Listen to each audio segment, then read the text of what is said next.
So the main topic for tonight is competitive analysis and understanding who your competitors are, and what they do and how to sell against them. So those three things I think are very important in competitive analysis. What do we do the same as these competitors? What do we do uniquely different from these competitors? And what do we not do at all?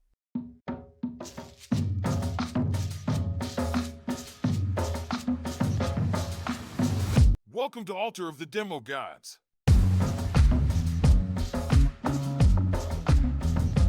If you're wondering what advice from two experienced sales engineers sounds like, it's a little like this. Welcome back to Altar of the Demo Gods. I'm Keith Wilson, joined by my co-host, John Morton. John, how are you doing tonight? Ahoy, hoy, Keith. Ahoy. Ahoy, hoy, John. That was a little bit of a happier ahoy, hoy than last week. Did getting it off your chest, did that make it feel a little bit better for you? Had to let it off my chest, man. All that travel. Yeah. So last week we had a show about travel, and we've teased it for a while. And honestly, we probably could have gone, and we could probably fill another 3 or 4 more episodes worth of just telling travel stories, giving advice. John got caught in this mess, this global mess that happened over the weekend with all the outages. So we had talked about it for quite a bit in last week's episode, and tried to give some tips and advice along the way. We both have kind of come to the conclusion that status is a sucker's game, and we're not playing that game anymore. Along with some fun travel hacks. It was a fun conversation. I think it was a good episode. We bring up travel a good amount. I think it was good that we finally sat down to hash it out, as they say. Never ends. Tonight, we're going to be talking about competitive analysis, so understanding your competitors and how to sell against them, lay traps, those sort of things. Before we do that, we've got a listener question, so I'm going to ask this question. We don't have a name on it, but I do have the question. So, John, I'm going to ask you this question, see what your answer is. How do you maintain a balance between being technical and being customer focused in your role as a sales engineer? Wow. You ever see like a Homer Simpson meme where his gears in his head are turning and they lock up? Yeah. Like, is that you right now? Gears just only because there are so many answers I can. Okay. But to summarize it quickly, right? Best I can off the top, and we can spiral in. It's always good to stay up to date on technical details, right? There's always new tech, new training, new things to learn. And me personally, that's where I gravitate. I like the tech side. So I'll go out and learn the things, understand the things, what I'm doing, right? But there is a balance. You don't want to be too tech heavy. You need to understand. So number one, stay on top of what's coming out for technical details. New update to some training, new update to some new tech.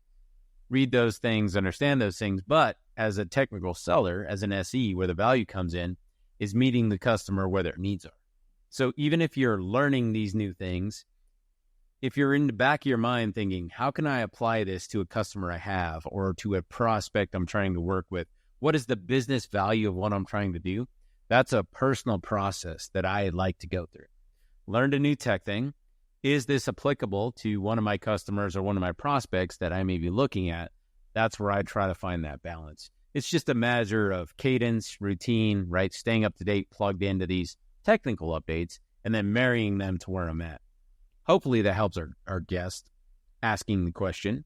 What do you got there? So I want to add a little bit to that. So my initial response is listen to this podcast, right? Because we do talk a balance of the two, of kind of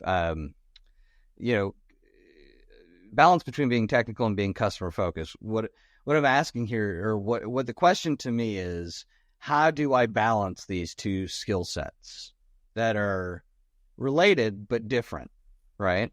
I'm going to encourage you to never stop learning, right, in any fashion. So obviously stay up to date on the tech. But you could get too tech heavy and focus way too much on tech if you don't limit the scope. So limit the scope of the tech to what you're either working in or things that are adjacent to what you're working with. And if you're hearing tech that's coming up a lot in the work that you do, you should probably go and learn about that tech. But at the same time, you should also be reading books that help your soft skills, books on sales, books on public speaking, books on philosophy, books on leadership, books, I look at books as like access to all of these mentors, right? Yeah. You can, I think it was Jocko Willink that kind of gave me the idea of looking to books for guidance and mentorship on how to do different things. So, always be learning, stay in scope for your tech focus, but go wide with your scope on soft skills. Everything from how to maintain your calendar and organize your time and manage your time to how to sell, how to negotiate, to super technical things that you need to know to do your job. So make sure that you're keeping in a broad range. Yeah, I know we got a show here, Keith, we want to talk about. But to this exact point today, earlier, I reached out to one of my coworkers named Thomas. And I was like, hey, man, I'm overdue on my own homework. So what I did for me from the tech side was I wanted to do this workshop we had internally of doing some technical skill set. So as I kind of went through it, I was learning on my own. I reached out to him and I asked. But what I was trying to do was understand how is this applicable to a particular customer we were doing. So to your exact point, it wasn't just like reading and learning the docs. I went through this cool workshop we had, or capture the flags, things like that. And I was like, all right, I did it. I'm not the smartest guy in the world. Can I reach out to some experts? Like you can reach out to me and Keith and say, hey, man, what could I have done differently? So to your point, incorporating them all together, where I put it on my checklist, literally on my whiteboard of things to do, go through the workshop, ask some questions, get smarter. Perfect. Yeah. Yeah, good question. Good question. So if you have questions for us, you can email them into demogodspod@gmail.com. That's demogodspod@gmail.com. If you don't want us to say who the question comes from, if you don't want us to mention your name, you can just tell us so in your email, and we will mention who the question comes from. Or if you just leave your name out completely, we won't mention who the question comes from, but you can always email us questions at demogodspod@gmail.com. So the main topic for tonight is competitive analysis and understanding your competitors, who your competitors are, and what they do and how to sell against them, essentially. What is your definition of competitive analysis, and what do you see as its significance to sales? Yeah, man. So this is interesting. Literally, this came up to me again today. It comes up to me a lot. So I'm gonna phrase it this way. So competitive analysis is very important for two reasons, maybe three. I'm articulating this now in my mind. Number one being, in the modern age where people like to be educated on their own when they're making a purchase of a technical product, what does that mean? That means they're doing the research themselves to understand what it is you do, what problem you solve, and how you solve it. Part of that is putting you into a bucket of where you fit for a problem they may have, right? What's interesting about that is in the modern era, I like to tell people, I don't actually have competitors. Now, that's kind of a double-edged sword. Why are people asking me who my competitors are? The two reasons are either they want to displace some sort of budget, right? Or they want to go ahead and say, you're radically different than anything else I have, and I need to make an investment in you because you're unique. So competitive intel kind of helps people put you into a bucket, normally based on their purchasing authority and purchasing process that allows them to proceed with you. That sounded like a whole lot of words, Keith, but thinking about what I just said, does that kind of make sense off the top? It does. I want to say, for anybody that is a sales engineer or has some experience in sales and marketing, one of the ways that you see this competitive analysis sort of manifest itself, at least the way that I see it the most, is in the form of what we call battle cards, right? It's a fun term that tells you who your competitor is, what they do well, what they don't do so well, how they sell. There's different ways, or different ways to lay out these battle cards. So, you can answer different questions when you do it. And it really just depends on who your product marketing and sales teams are that put this together and who's on that team. One thing that I've always kind of been, I don't know, mystified, makes it sound like I'm sitting there like, oh my God, how do they do it? But like, I've never really looked into it. It's probably not that big of a process, but how do most people gather that competitive intel? I know one way that I've seen a lot of people do it is at conferences where they go around and they don't say that they're from your vendor. They don't say that they're working for a vendor, which happens to be your competitor.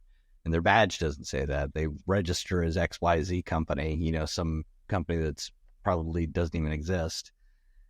And then they ask questions about your product. And, as salespeople, we're more than happy to answer all those questions and show off the goods to people. But I'm sure there's other ways of gathering this information. That can't be the only way. Yeah. So let me bring it back a step, and I feel like it jumped in straight away in a defensive mechanism of what we know well. So technical sales, when we're at this stage, why are we looking at competitive analysis?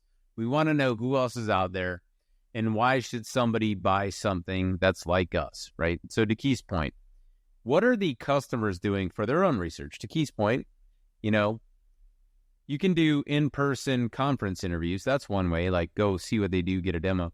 There's tons of data, though, on their own website. That's one place where you can go look. There's tons of data on podcasts or in YouTube or anything else where they're doing videos and demos of highlighting their capabilities. But there's also references. Maybe somebody owns this product in your same space, or, you work for a bank and another bank and they own the product. You can ask them. So there's a couple ways you can do that. The website itself, their videos, demos, recordings, or podcasts, and then talking to somebody that may own the product. To that point, and I'm going to bring it back just one step, Keith, because it helps me focus on what I'm trying to say, is when it comes to competitive analysis, when I'm talking to a prospect, and again, this is early on in the sales cycle, discovery process maybe, or even in POC, there's three things I like to highlight.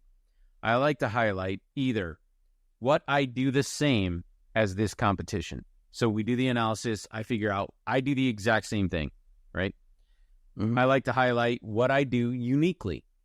Okay, they do this, they do that, we agree, we all do this the same, but I do this, our product does this uniquely. That's the value prop. And then the third thing I want to highlight is, what do I not do at all? I also want to tell the customer, I'm not going to sell them snake oil vaporware. I don't do XYZ. So those three things I think are very important in competitive analysis. What do we do the same as these competitors? What do we do uniquely different from these competitors? And what do we not do at all? That helps our customers understand in their process of either discovery or POC or purchase, differentiate exactly where we fit.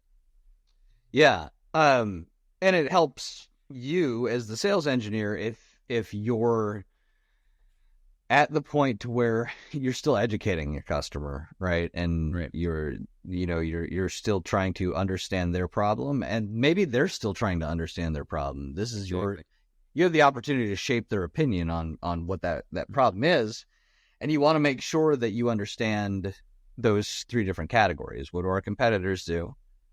What do we do differently or better? And what do they do differently or better? I think those were the three categories, right? And what do we not do at all? Yeah. Like just be. Oh, that one. Yeah. Yeah. What is it? What is it that we don't do? So that gives you information to go into those discovery or those educational meetings and start explaining those differences and making sure that those differences, particularly the ones that favor you, are highlighted during discovery. Oh, you're having this problem. Well, we have a unique solution to that problem, and we do it by this. And make sure that you're documenting these too, because when you come back to closing that sale and you're making your final presentation to the customer, you're going to say, one of the things we talked about in the beginning was you guys were having this problem with this, and sure, competitor X does it this way and competitor B does it this way, but we truly believe that we're uniquely crafted for your situation because we do it this way, right? So we talked about, and you have that documented. So that's where your point becomes important as well. Yeah. Yeah, to your point, Keith, or where we found that out too, sometimes, they might even have their documentation posted online, like, this is how our product functions. You can highlight that in all those favors. Here's what we do the same, here's what we do differently, or even here's what they don't do at all, right? Yeah. They don't support XYZ, and they documented it here. So you can go to their website, find out what they do. You can go to their videos, use that, and you can also just talk to people about who's a customer. One thing I'd like to highlight, since we're kind of on it, though, I don't like to sell negative. I don't like to necessarily bash on my competition. And that's not what I'm talking about either. Yeah, I'm talking about selling. I'm talking about selling the virtues of your product. Exactly. Yeah. So not diminishing not diminishing what other people do, but selling the virtues of your product and why you are in a unique situation to do it the best for the customer, right? Exactly. You don't even have to talk about the competition. That's why you got to listen to our podcast, right? You can't just go out and say, hey, let's compare on this matrix XYZ. You got to have a little bit of craft, a little bit of charm in what you're doing. You don't want to go just start bashing your competition when you don't even, this person that you're selling to might be a huge champion of that company. They bought them, they've invested in them. You don't want to go and brash and make a fool of yourself. So have a little bit of charm in what you're doing, but be armed with data, to Keith's point. Be armed with data about your competitor. And you can get that from various sources, but narrow it into those buckets so you're very clear and concise about what you're trying to do. I would also add that if you can get the intelligence, understanding how they're selling against you is helpful as well. That way you can walk into meetings and determine who else has been there already. Oh, yeah. Based on the questions you get asked. At least for me, that's I found it to be the most useful for that, right? If I understand that whatever, because I don't want to bash on sales reps too much, but sales reps are, and Charles even talks about this, like you get into your pitch or your spiel and it's the same thing. And he's like, do the one about net flow. Like it's your greatest hits that you're repeating over and over again, right? Hit the net flow, Keith. It'll win them over. Yeah. So, I mean, that sales rep has been taught that when he hears your company's name, he needs to hit these 3 or 4 key bullet points, right? So when you get into a meeting and you hear questions around those 3 or 4 key bullet points, you're like, oh, yeah, they were here. And you already have answers prepared to, because they're setting traps for you when they're doing that, right? Yeah. So it makes you that much more prepared if you know how your competitors are selling against you. The way you get that intelligence is usually just from customers. And again, having that rapport with customers, it usually didn't come out in the office. It usually comes out in the restaurant or the bar afterwards of, so and so from such and such was here the other day and they told me this thing. And you're like, oh, did they? Yeah. I think what's important to highlight, since we have a little bit of time, is exactly that. So what do you do with competitive intel? Other than going out and figuring out what you do the same, what you do better as your company, and what you don't do, how do you weaponize that? Where do you weaponize that is in every conversation following that, right? And we talk a lot about this in technical sales as being an SE, and this is my specialty, man. I swear to you, anybody listening to this is $1 million ticket for you. When you can set the success criteria, you can, 1, ensure you're going to hit all the things you do well. We are going to prove that in a proof of concept or a proof of value. We're going to make sure that stands out more than anything else. But we're also using that competitive intel weaponized to say, here's what our competitors don't do. Ask them to go do this in a proof of concept, and they are going to fall flat. So you're taking that analysis, that data, and you're using it to your favor in the sales process. This is not a negative thing. This is just highlighting, again, to Keith's point. We're trying to solve your problem. These other teams are in here. They're building a champion maybe at a higher level than us. How do we make sure we are a correct technical fit and we can win the sales process and deal in this way, it's by setting traps. We talk about that. Ask them to do this. Ask them to show you in your product something that you know they can't do. You have to do this, right? Mm-hmm. What do you think, Keith? Yeah, I mean, so you can't outwardly just bash competitors, and most of the time, customers, particularly in security, will hold it close to the vest of who they're working with, right? Like, they're not going to tell you that, oh, I've been talking to XYZ company. I have a different process. I'm much more transparent with my vendors. I'll tell them exactly who I'm talking to. And I tell them, like, oh yeah, and they know that I'm talking to you too. Like, I'm very transparent when it comes to that. Yeah. But it's hard to. You have to be very careful about laying traps, and it has to align with their use cases. So again, we're tying this all back to pain and problems, right? Yeah. If what you do uniquely doesn't tie back to their problems, then it's not going to it doesn't really matter, right? So you need to make sure that the unique things that you're doing tie back to their problems. And if it's a unique thing that you do that you know for a fact your competitor can't do, then by all means, make sure you highlight that. Make sure it's in scope of the POC. Make sure that tech person knows about it and how it would benefit them.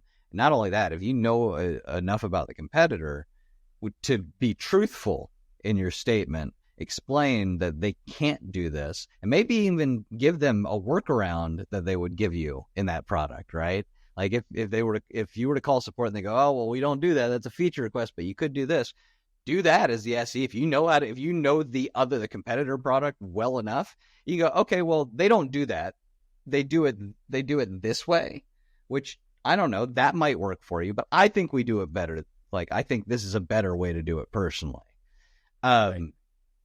That's a pretty obvious trap, but at the same time, like, that's hard to refute. And if I'm looking at it from a point of I'm in pain and they obviously meet this pain where this other vendor, it's questionable on whether they can do it or not, it's going to put me in the winner's seat. Let me give you an example. I want to take it out of tech sales, and so hold that thought for a second. And we can move on. I had a dog years ago that she had something happen to her one day she just really couldn't walk, like she would fall over and stuff like that. And I took her to a veterinary neurologist and they were going to do a spinal tap. And then all of a sudden, she was fine. She started walking again. Everything was okay. But a couple of months after that, she started getting aggressive. And aggression in dogs is a very specific behavioral thing. Like, you have to know what you're doing to work with aggressive dogs and to get them out of being aggressive, right? It's not your beginner entry-level dog trainer that can do that. So that was my biggest pain point is my dogs become aggressive. We need to figure out why and how to solve it. So I talked to a guy that had a franchise. He'd bought into this dog training franchise. And it was like, I'd asked him, what's your experience with aggressive dogs? And his answer was pretty much, I don't have any, right? But I can do these things, right? He was giving me the workaround. And then the other person I interviewed, and asked about it, they gave lectures to the veterinary college on dog behavior at Georgia State or at University of Georgia, which has a really good veterinary school apparently. So they they're guest lecturers at the University of Georgia on dog behavior. So that's a unique advantage. I had a very specific pain tied to that unique advantage. It didn't matter that person was 2 or 3 times the rate. I had 100% confidence. At least I was going to get an answer from them as to why my dog had become aggressive. Yeah. And the other person I was iffy on if they could even if they would I wasn't even sure, he'd probably get bit trying to work with the dog. Right. We did resolve the aggression, by the way. Like it was no, man. Well, a couple different things. Awesome. Anyways, For that. yeah. No, this was a long time ago. So I feel like I almost have to defend my position of why I'm trying to lay traps, but it plays exactly into this. So keep in mind, like for me personally, anybody listening, Keith and I, we've had years of experience. I've done a ton of startups, and I feel like I have to defend my position as a startup, and here's why. If anybody listens to this podcast, you know one thing I hate: RFPs. Why do I hate an RFP? Because to Keith's scenario of the dog trainer, he's coming in, and this person's saying, here's my accolades. I come from a big program. We've had success across 1 million customers, and you just need to buy us. To me, that's not solving my problem. So what I'm always looking for is, how do I lay traps that say, when I'm competing against an 800-pound gorilla who's the incumbent, who you should buy, how do I help my customer see the value of what I'm doing? So if I do the competitive analysis about their weak spots, they're just a cookie cutter place where some guy paid a $500, what is it called? Like a franchise fee. And now he's coming to sell Keith on how he can fix his dog. Is that really going to help me? Maybe it's not, right? So laying traps and combating those standard RFPs is all I've ever known, man. So competitive analysis is that key. What do we do the same? I know what he's teaching. I know he's teaching you these dog training disciplines, but here's why I'm unique. Man, I own dogs. I got bad dogs. I got good dogs. I had to put dogs to sleep.